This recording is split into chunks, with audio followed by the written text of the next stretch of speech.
Hi there, I'm Dawn and welcome to Cosmic Soul Alignment, where we explore the mysteries of existence, awaken deeper truths and connect with the wisdom that transcends this lifetime. Today's guest is Vinney Tolman, a speaker, author and spiritual teacher whose incredible near-death experience has captivated hearts around the globe. So after being clinically dead for over an hour, Vinney returned with vivid memories of the afterlife, bringing back a message of love, of purpose and soul transformation. So welcome to the show, Vinney. Thank you for having me, Dawn. It's my pleasure. So welcome. It's lovely to see you. Let me just ask you about what happened at that moment of your passing and what came after. So can you take us back to that moment that you died? What do you remember? I remember watching, myself, my body quickly start to lose its consciousness. I had taken a supplement that I had OD'd on, and me and my best friend at the time, we both took it, and I had aspirated in a public bathroom uh, with the door locked. So there I was in this bathroom. The whole world started to spin on me. And then the next thing I know, I'm sitting in what feels like a theater. It felt like somewhat like a movie theater. And I was looking down at a body on the ground. I didn't know it was my body.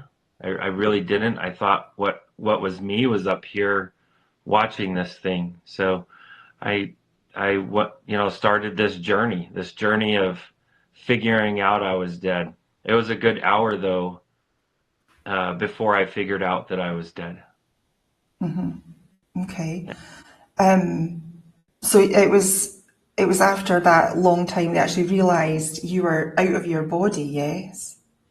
Yeah, so as I was watching all this, I watched my buddy who took the same supplement. I watched him get discovered by the restaurant manager, and they took him away in an ambulatory service.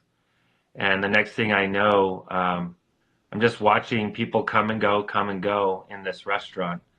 And finally, one customer, he asked the manager to open the bathroom because it had been locked for a very long time. And when they opened the door, they found this body. Well, they called an ambulance again. They called, here in the States, what we call 911. And when this ambulance came, they did pronounce the body dead. They put the body in a bag and they put it in the back of an ambulance, and they put a rookie, a brand new medic. It was his job to babysit this dead body while the other two medics got paperwork filled out, um, did some witness statements with a few of the people in the restaurant. And, a good time later, when they were leaving this scene of this restaurant, um, only less than a quarter mile down the road, this rookie, he gets this feeling inside of him uh, that this one's not dead. And Wow. he breaks protocol. He opens up the body bag and he starts to, feel around for a pulse. He didn't feel one, but what he did feel was some type of shock or spark, electrical spark. And for him, that was enough. He went ahead and attempted full resuscitation. He got the heart started again. Um, and when he got that heart started, he was only a few hundred feet from a hospital. So he was able to take the body directly into the hospital where it could get, all the life-saving treatment that it needed. But meanwhile, I still didn't know it was me until they transferred the body into the hospital. As they strapped it down, I felt someone strapping me down. And that was the first moment that I knew that what I'd been watching was actually me. And that's where my near-death experience begins, or I like to call mine an after-death experience because I was dead clinically. And I I went through this tumultuous period where I felt so ignorant. I felt so silly that I could have been watching my own death and not even know. And then I started to see every bad thing that I ever did in my life, every bad thing, even when I was very young. And then I started to see every good thing that I ever did. And when I was done with seeing every good thing that I ever did, I felt this tremendous warmth come over my back. And I turned around to see this gentleman there. He was all dressed in white. He had a long white beard. He had kind of shoulder length white hair and just the most pink skin. The skin, it glistened like sand at the beach. And this man, he just emitted love. He was sending love towards me. And, growing up in a Western society, I thought this must be God. And so I had that thought, oh, this is God. And without me saying anything with my mouth, he answered using only his thoughts. And he said, no, son, I'm not God. And the next thing I know, he's explaining that he's my guide and that he's there to help me go wherever I want to go. I could go back to my body, and he motioned back to my body. And it looked horrible there. I didn't want to go there. So he said, well, we could go anywhere you want to go. So I asked him, where's this love coming from? This love that I could feel coming from him was more powerful than anything I ever felt on earth. And I wanted to go there, wherever that was coming from. And he explained, he got very excited. He said, well, that's coming from our home, my home and your home. I can take you there. So we began this journey, began a existential journey across time and space, but also through dimensions. But yet, at the same time, I feel that we weren't leaving that space either. So we were climbing through this reality into the real reality, which I feel the eternal reality is the real reality. This is somewhat of a matrix of sorts. Yeah. So explain to us then what it felt like for you to move through these realities. What did you Well, experience? it felt very physical. Even though I had left my body, I could feel the physical movement through dimension and time and space. But what was interesting to me is we weren't just moving from point A to point B. We were having to raise our love energy. And a big part of him helping me is he had to help me understand quite a few different principles. And these principles, I didn't have to fully embrace them. I just had to be willing to accept that they were possibly true. And as long as I could be willing to accept that, then I would continue my momentum. I would continue my progress on this journey. One of the first things that he wanted to teach me was that, the most important thing we can learn here on Earth, and he referred to Earth as kind of like Earth school. The most important thing we could learn here is to be authentic. And that until we can do that, we're not actually learning. We're postponing all the learning and growing that we can have until we're authentic. And that becomes paramount for our growth here on Earth, on Earth School, is to be authentic. That was the very first thing he taught me. And I was kind of laughing because I thought for sure the first and foremost would be love. And he explained that we can't love anyone. We can't even receive love unless we're being authentic. And if Being we're our authentic, true selves. yeah, we have to be our true self to be able to receive true love or to give true love. So it was quite an eye opener for me. And then he helped me understand that it still wasn't about love, that I needed to learn a second principle, that the whole reason I was on Earth was to learn. And that the purpose that Earth exists is for us to learn, to go to school. And it's not some master test. It's just a place to learn and express and grow. Learn But to it was, express ourselves. yeah, it was super surreal. And then the third principle he taught me was love. That was awesome. And to understand that love is a very powerful force in the universe. And in fact, my guide, he called himself Drake. Drake said that love is the most powerful force in the universe. It actually makes the universe function and move and operate because of the love that our Creator has for us. Yeah. And also trust in that process. Yeah, trust is hard, right? Because It is. we want to trust things we know and not trust the things we don't. But when you really tap into what our Creator is, and our Creator's not what religion teaches us as God. Our Creator is much bigger than what religion can teach. Yeah. And our one source, our Creator loves us so much that Creator looks at us as this divine masterwork, that we are the applause, we are the crescendo, we are the finale, we are what the whole universe has been working together to form, to create, to grow, and to be who we are. So the entire universe is very interested in us because there's so much that has gone into making us be us. Yeah, I think we're a lot more, we might be, individuals, but we're all connected. So everything is for the benefit of everyone. Yeah.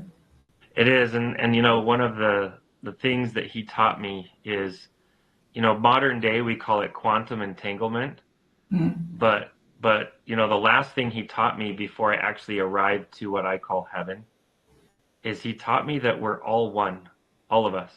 Yeah. And that when we hurt each other, when we bomb each other, we're only hurting ourselves. We cannot, it's like taking an axe and cutting your toe off and celebrating that you won. You don't win with that. No one wins. That we're all one. And a big part of what he taught me is that if I have prejudice, even towards prejudiced people, then I too am prejudiced. And that for me, if I really want to embrace the God force or the God love, the source love that our Creator has, then I have to release all prejudice, including the prejudice of prejudiced people.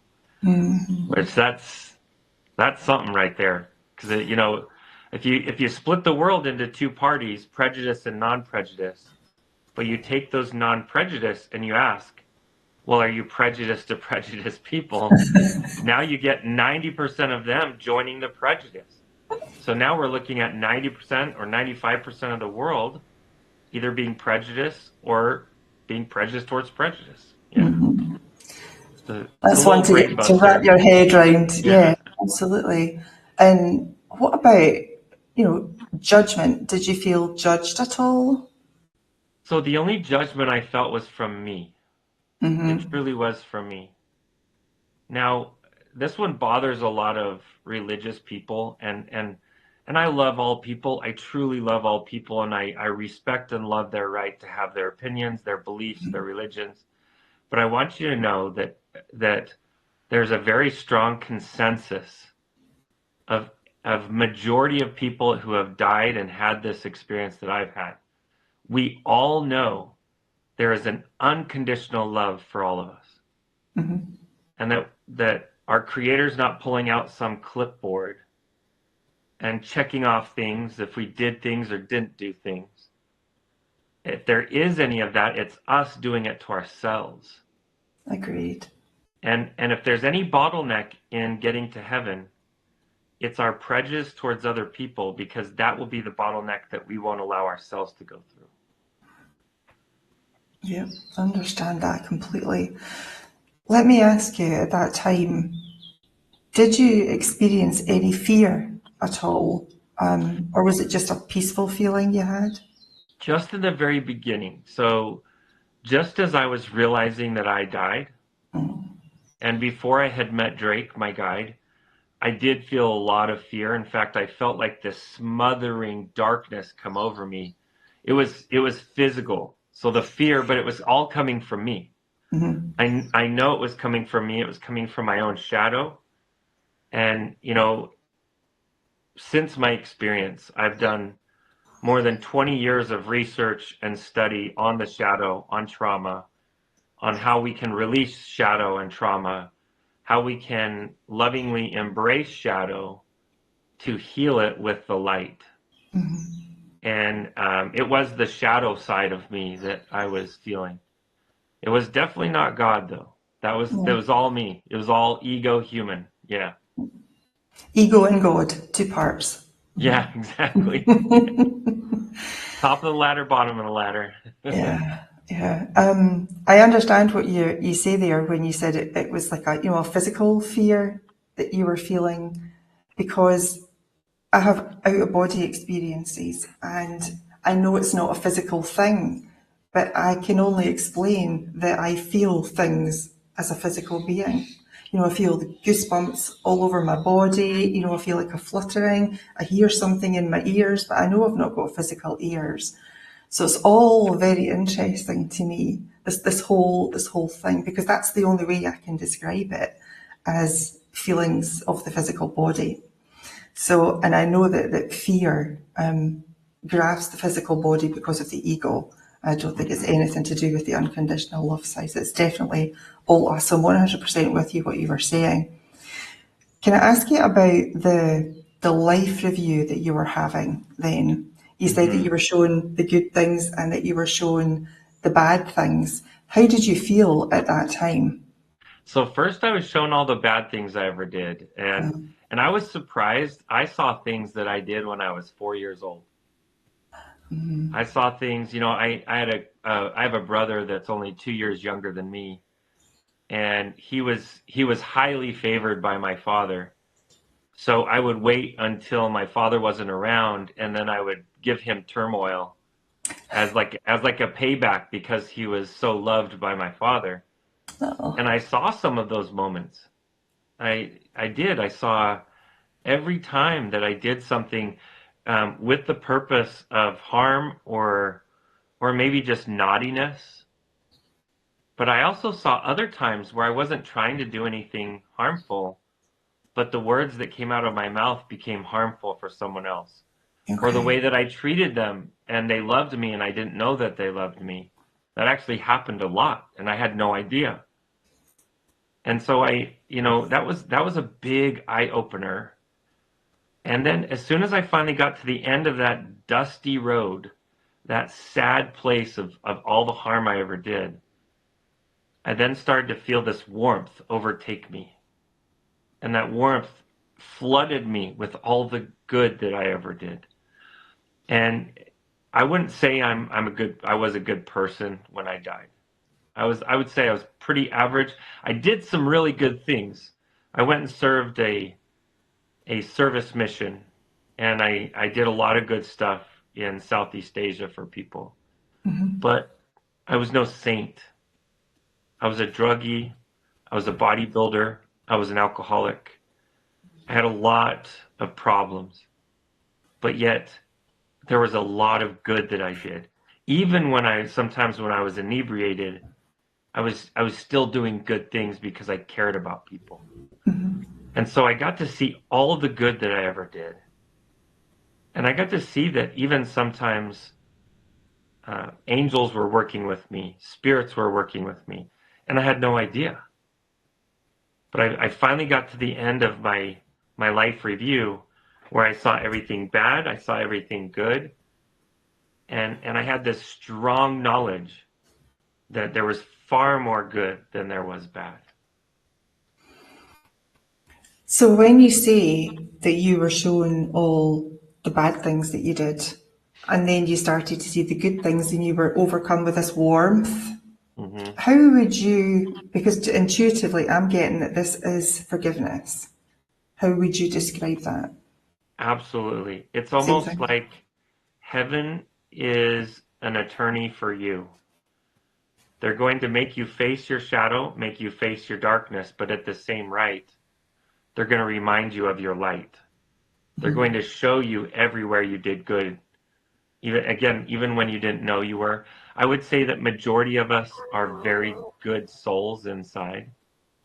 And we make mistakes because we think we're doing the right thing.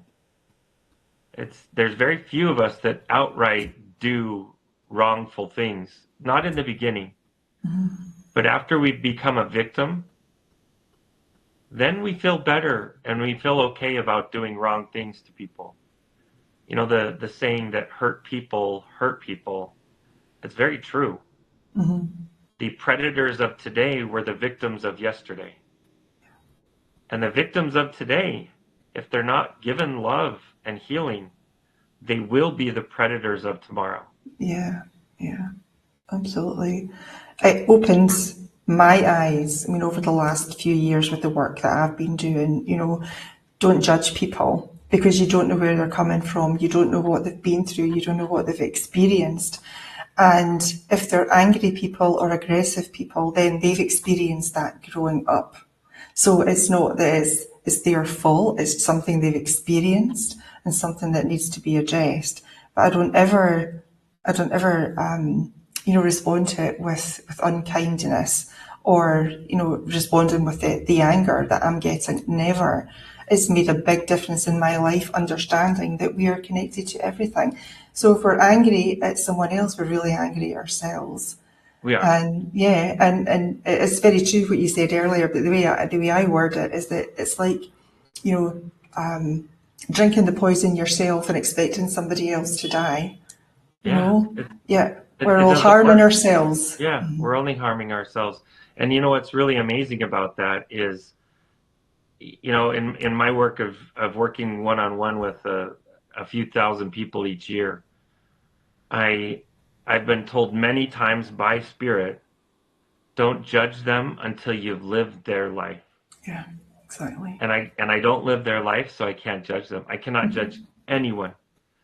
And there's people on death row that I've worked with. There's people that are saints in my own judgment, but they would never admit that they are. And so I've worked the full spectrum from the lightest to the darkest in energy. And I'll say that every single one of them is divinely precious to our Creator. Every single one of them. Yeah. No matter their religion, no matter their lifestyle, no matter their mistakes, they are pristinely precious to our Creator.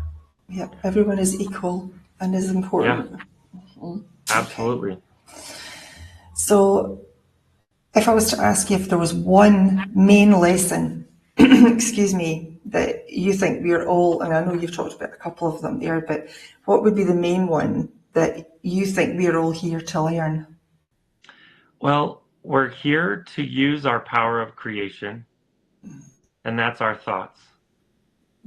Whatever we think for 17 seconds, we will actually start to create.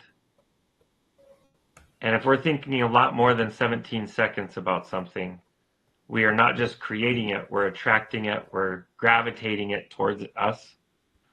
And this is a very important power. We come to Earth School to learn how to create. We create relationships, we create inventions, we create love, we create all sorts of masterworks and artworks. And what's amazing to me is with all this power of creation, how many of us waste that power every single day by consuming other people's creations. We can never wake up the chef inside of us if we're always eating other people's food. Very good way of putting it, yeah. Yeah, we've got to wake up that chef inside. We've got to wake up that creator inside and start using your thoughts as powerful magic wands. I joke around with a lot of my clients that we're all members of the Magi Nation. The Magi's were the magicians. They were the the men and women of old that would change the world. But our access card to the Magi nation is our imagination. Wow. Imagination. That we need to use our imagination, use our thoughts, and think about positive things. If the entire world thought about peace and disarmament and unity on a daily basis, we could set up a countdown clock until it would arrive. It would be If we all created. did it on a daily basis, we have so much power with our thoughts, and what we think we create, what we think we attract. It's very, very powerful. So be careful of what you're consuming. Because if you're consuming dramatic, violent content, you're attracting dramatic, violent outcomes. Yeah, we're very powerful. We do create.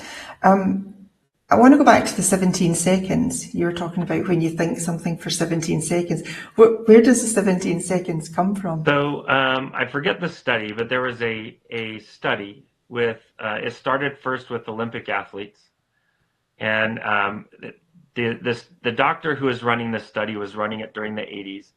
And he was studying Olympic athletes who practiced in their mind versus athletes who practiced physically.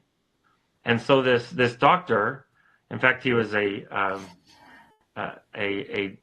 human biologist essentially and a doctor, and he was wanting to understand, is there any difference between those who mentally practice and those who physically practice? And believe it or not, the study was definitive.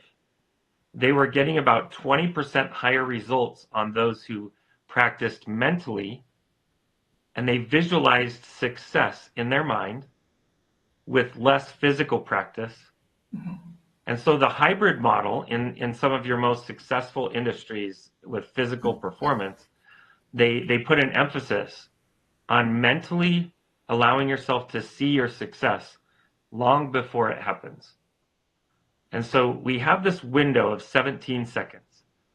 They found that if you could go at least 17 seconds on a daily basis, broadcasting with your thoughts something positive about your life, and if you're consistent and doing it every day, you will slowly watch your whole world change. Now, does that mean your goal just happens like 7 days in? No. But what it does mean is something that feels like the goal happens, and then something even closer to the goal happens, then something even closer to the goal happens. But what I love is we are the creators of our own universe. We're the creators of our own reality. It's up to us. We don't need to be the victim to anyone else. We don't. Even if we are a victim, we don't have to be a victim. I mean, if you know about my background, there's plenty of victimhood there, and to pretty much the worst layers that you can find in most modern societies. And I let that amplify me. I let that motivate me. I let that sharpen me and make me better. And I'm so grateful for my abuse. I'm so grateful for it because it makes me who I am. And I don't want to lessen that, and I don't want to downgrade that. If that means I needed to step through the valley of death or abuse as a kid, then I did, and I'm grateful for it. Because now I can help so many others through that valley with experience. And because you know you're surrounded and guided by unconditional love. I do. People come up to me and they say, "Oh, you were speaking to demons in your experience," or this has to be, Lucifer, or this has to be this, or this has to be that.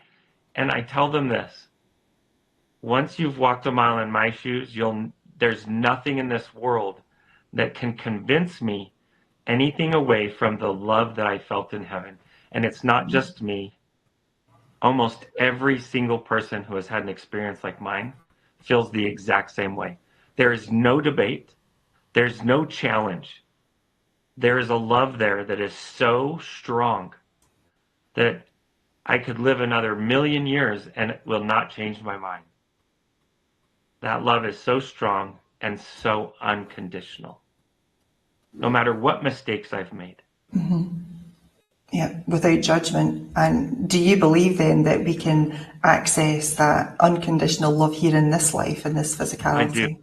I feel like the easiest way to access that is become a parent, whether of a human parent or a puppy or a cat, but become a Fur parent. babies. Hmm. Yeah, fur babies. But I'll tell you, being the parent of amazing kids, I've got 2 amazing kids, it has helped me tap into a love that is so high vibrational.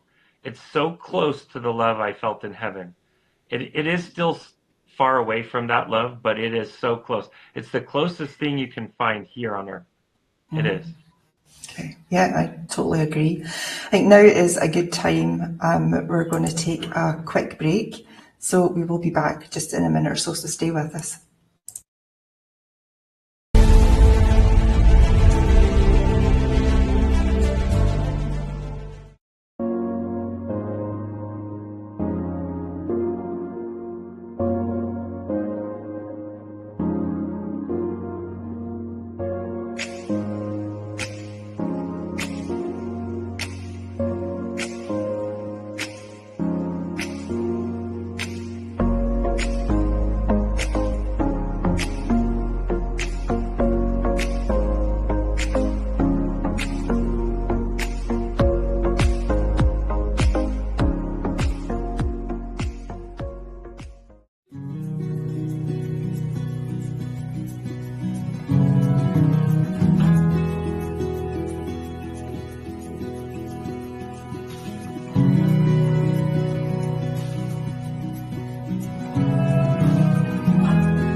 Welcome back to Cosmic Soul Alignment. I'm here with Vinney Tolman and we are talking about his near-death experience. And Vinney, I'm quite excited to ask you actually, when you were talking with your guide, were you given a choice to come back, or how did that conversation go? That conversation didn't really happen. It's the oddest thing. I actually got to the heavenly realm. I experienced the most life-changing thing, and that was to discover the grass there, the flowers there, the trees there, the water there. And I received a healing, a completion with that healing from the water. And I was just starting to let my attention go to this building there when Drake, he came around to me. He looked me in the eyes and he said, "Vinney, this is going to be hard, but it's going to be worth it." And he brought me in for this hug. And I'll tell you, if we could have one of those hugs per trillion years, it would make all of this worth it. He gave me the most unconditional love in this hug. And I felt this, it felt like a boom of energy come off of us as we hugged. I felt that there's tremendous force and energy in 2 of us coming together in unconditional love. So as I was hugging him, I felt this, this tremendous love. And before I know it, I'm hearing in my ear my brother on earth giving my body a special prayer. And he was saying in the prayer, he was saying, I bless you to be made whole.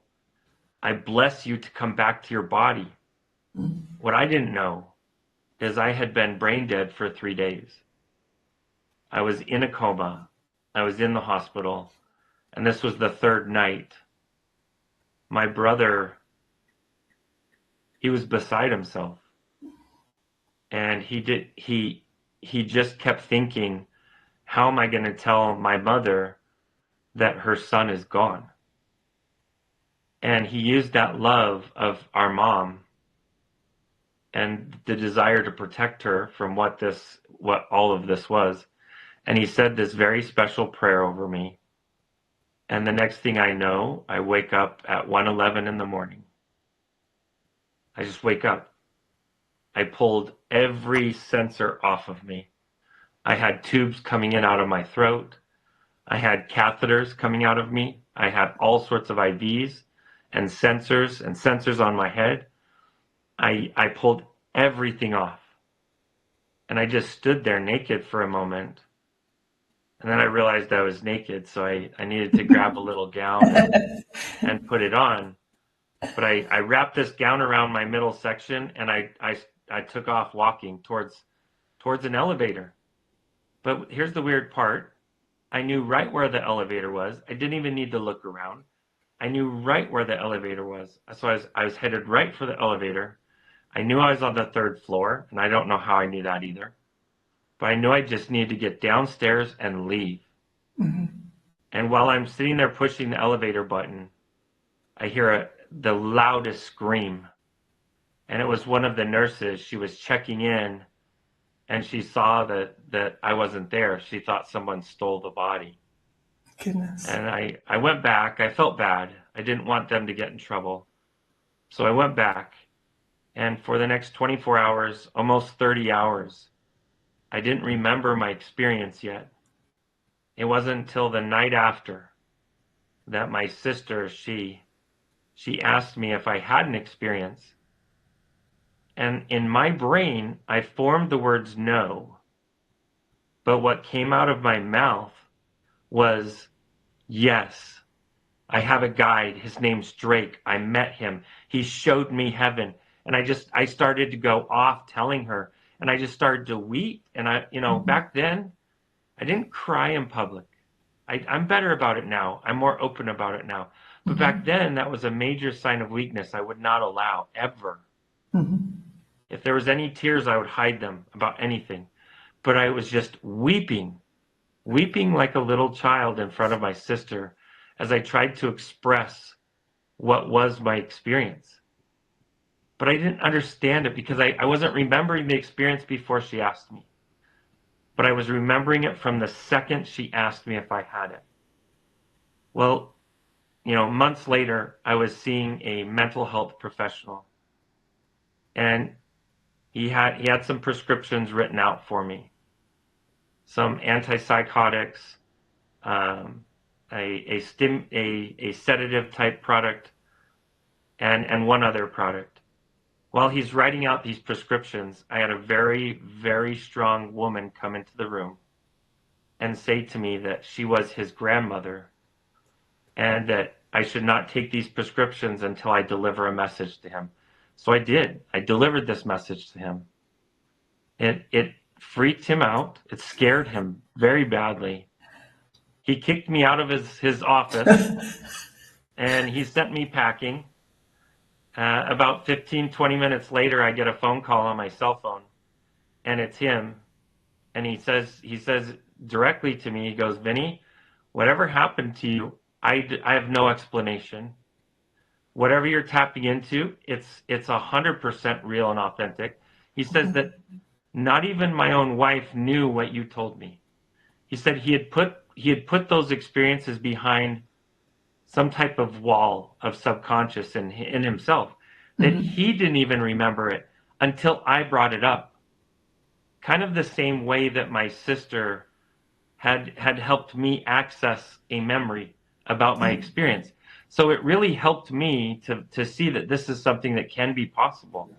And he did tell me, he said, I don't think, Vinney, I don't think you should go to a doctor. I think you should go to a priest. and try to work this out with a priest and stop going through medicine to try to fix this. And so I did. I did, meet with a few priests, and I found a bishop that was very loving and friendly about my experience.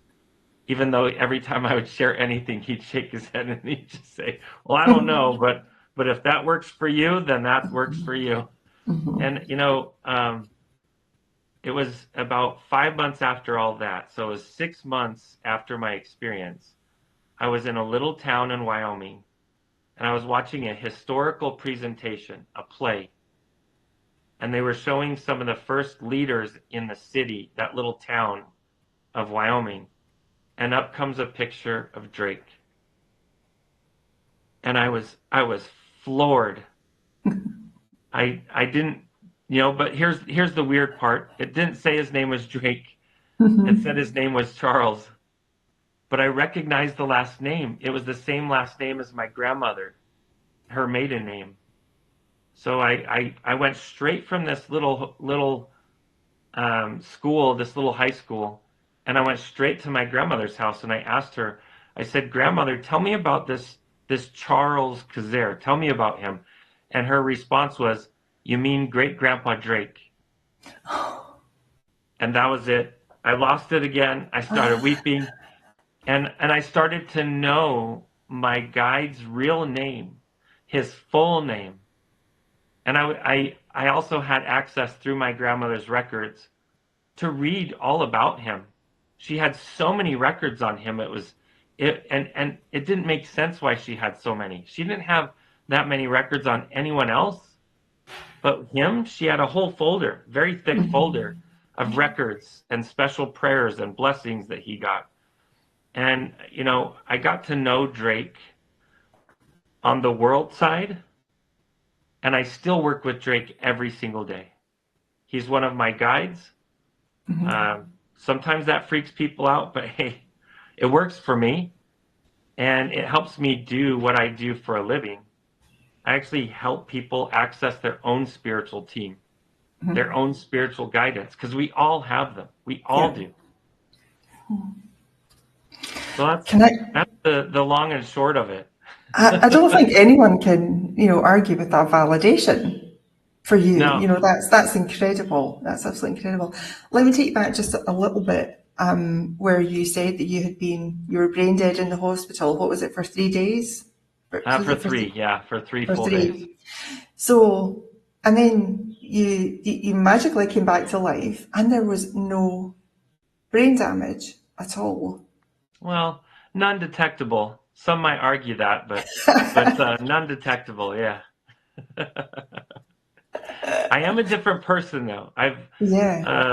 For those in your audience, they're going to understand this term. Most audiences don't understand this term, but I've been tested to see if I'm a walk-in. Right. And, your audience is going to understand that. Now, in that testing to see if I was a walk-in, because I was so different coming back than I was going there, I thought that could be a possibility. But for sure, I'm not a walk-in. I'm just very changed, very healed, very loved by my Creator and by the angels that helped me in my experience. Okay, that's very understandable. Was there were you given a message that you had to bring back to earth? Was there something you needed to do, Oh, yeah. something you needed to teach?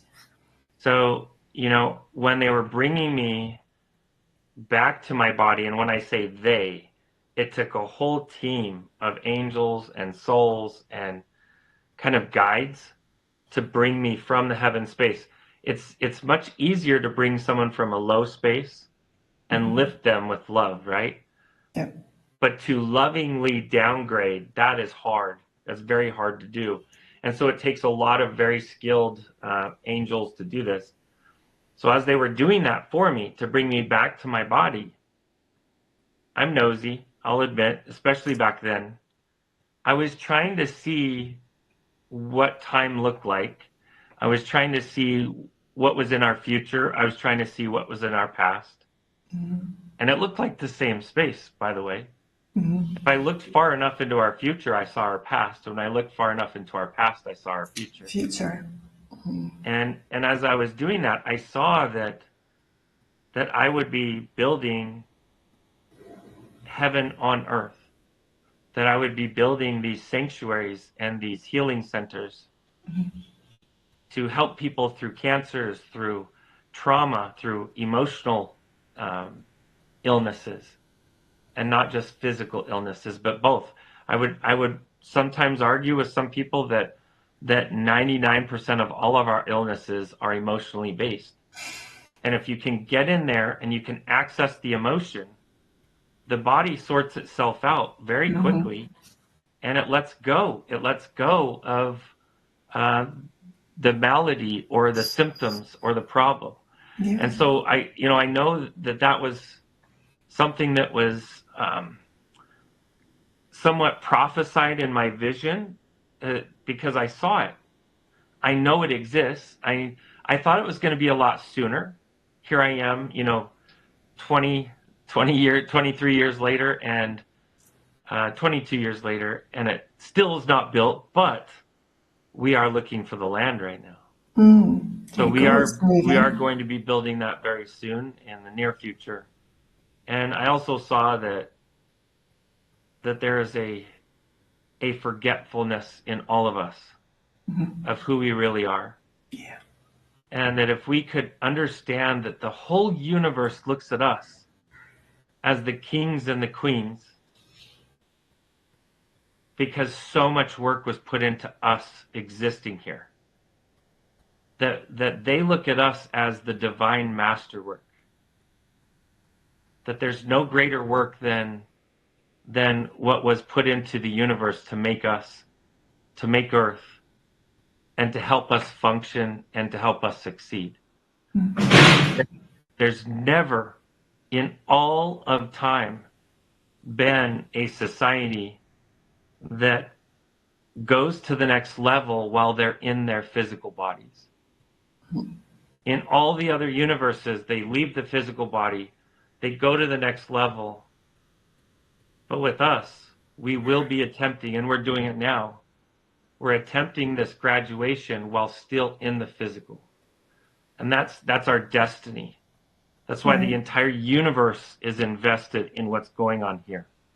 Yeah. It's our path. It's our purpose.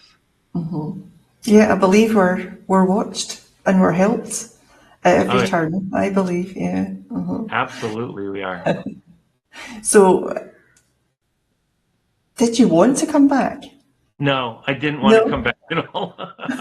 But I'll tell you, later, it was 10 years later, I was doing a meditation, and I work with Archangel Michael quite a bit. He's one of my favorite guides, and Drake.